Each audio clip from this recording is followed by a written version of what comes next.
Hi, it's Beth. 65 and talking. I am finding from a few people that it's becoming quite a problem, so I'm going to try to keep this short. So I'm going to talk fast. Okay, it is December 4th, 2019, and it is the episode 38. I'm going to try to spread a little bit of good cheer. I've got some of John Luke's best Christmas jokes. I'm going to start with the one I don't like the most, and then I'll work my way up. So this one is 3 bank robbers around Christmas time.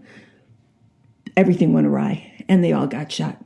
So they're up at the pearly gates. They're with, St. Peter, of course.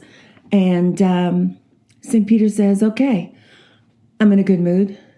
Looks at the first bank robbery, goes, hit me with your best shot. The guy, oh my God, he's struggling. He's looking, and he whips out from his pocket his cigarette lighter, and he lights it, and he goes, St. Peter, I lit the world with my love. St. Peter goes, oh my God, that was weak, but okay, come on in. Second guy, he's sort of fumbling in his pockets for something, and he whips out, nothing. And then all of a sudden, he coughs and he goes, oh my gosh, okay. And he holds up his keys and he starts shaking them like crazy. And he goes, St. Peter, I'm the incarnation of the jingle bells in the world. I made the music of Christmas. Oh my God, St. Peter's like, that was the worst. But I'm going to let it go. Just come on in. Just get out of here. Go in. Third guy is a nervous wreck. Stupid second guy, last nerve. What's going to happen with him? So he's fumbling in his pockets. That's all he's got. And fumble. The guy goes, St. Peter goes, hurry. We don't have all day. And he goes, oh, well, we've got eternity, but I'm tired. So the guy whips out of his pocket, shaking like a leaf, a pair of eyeglasses. St. Peter goes, what is that? And he goes, the poor bank robber looks up and he goes, they're carols. St. Peter just lets them in and he says, God, I hate my job. So that's the end of that joke. But stay with me. So here's the second joke. This one is better. Okay. There's this preacher in Schenectady, right? He's been at his job for 35 years. And he is really sick to death of Christmas. He's sick of the tourists. That's what he calls them. So after this, he gives everything he has over Christmas. The place is packed. And he grabs this one 18-year-old boy by the neck and he goes, Billy. Billy goes, what? And the preacher goes, listen, I need you to join in the army of the Lord. Billy goes, Preacher, I'm already in. He goes, listen, Billy, that's not true. I only see you during Christmas and Easter. And Billy goes, yeah, that's right. I'm in the Secret Service. Okay, so that's a little bit better, right? Okay, so then there's this other one. Santa. It's a big Santa joke. We're up in the North Pole now.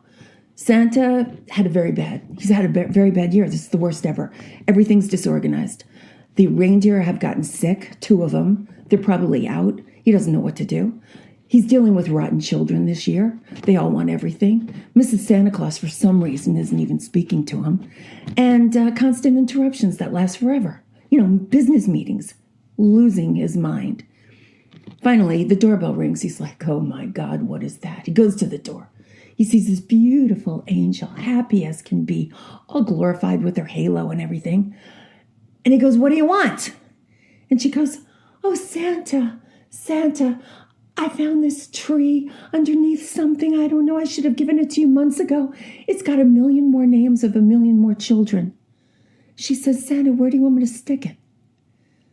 So this is how we got the tradition of the angel on top of the tree. So that's a true story. So here I've got 2 little ones for the kids. One is, why are Santa's little helpers depressed? They suffer from low elf esteem. I'm telling you this, it's going to work. Don't worry. But here's a better one. Okay, they're going to laugh out loud at this one.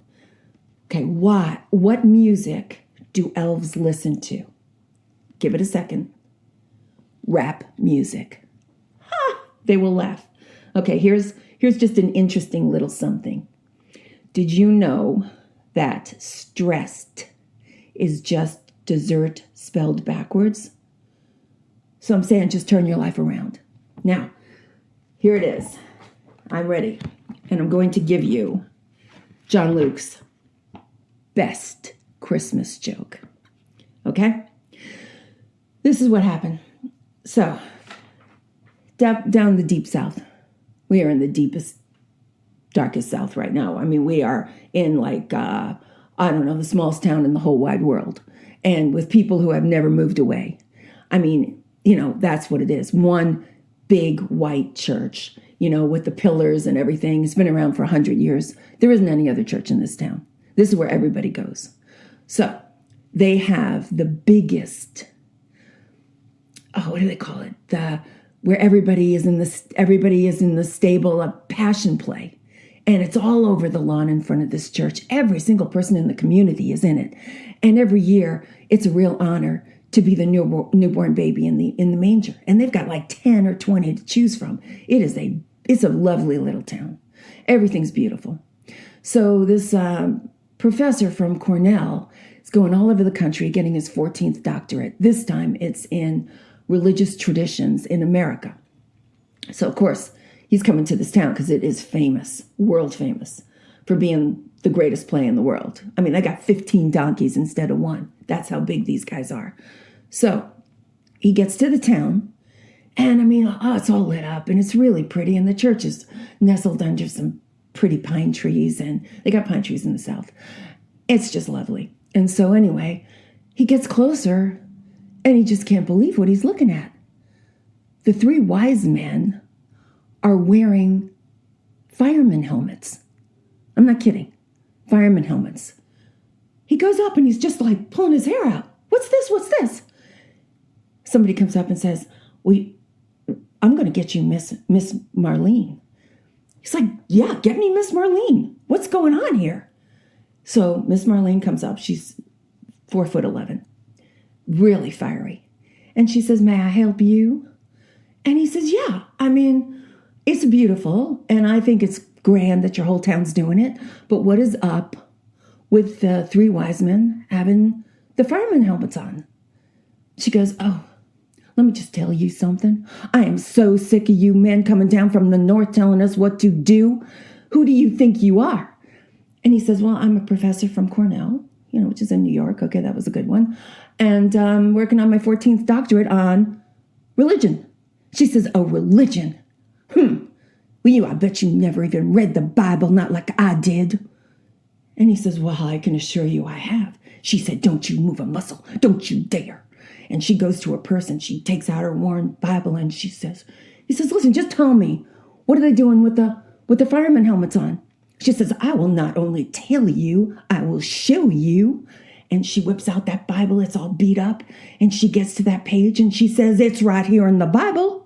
Those three wise men, they came from afar. Just read that. They came from afar. Okay, that's my best joke. So if you like me, give me a Christmas present and follow me, because that's the only way I'm going to be able to keep doing this. So they might kick me off the airwaves if I don't get anybody to love me. It'd be the best Christmas present I ever got. So thank you. And I actually have more jokes. They're round 2, tier 2, but one of them's good. And they're all from John Luke. And this is keeping John Luke alive. So we got to remember that. Keep John Luke alive. That's all we want in this world. So happy holidays. I hope you enjoy them all. I hope you have friends and family from every religion so you can go to every single holiday, because they're all great. And there's all great food at every single one of them. So I hope your family's that big and that wonderful that you embrace every single holiday there is. Thanks, and I will get back soon. Maybe too soon. Bye-bye.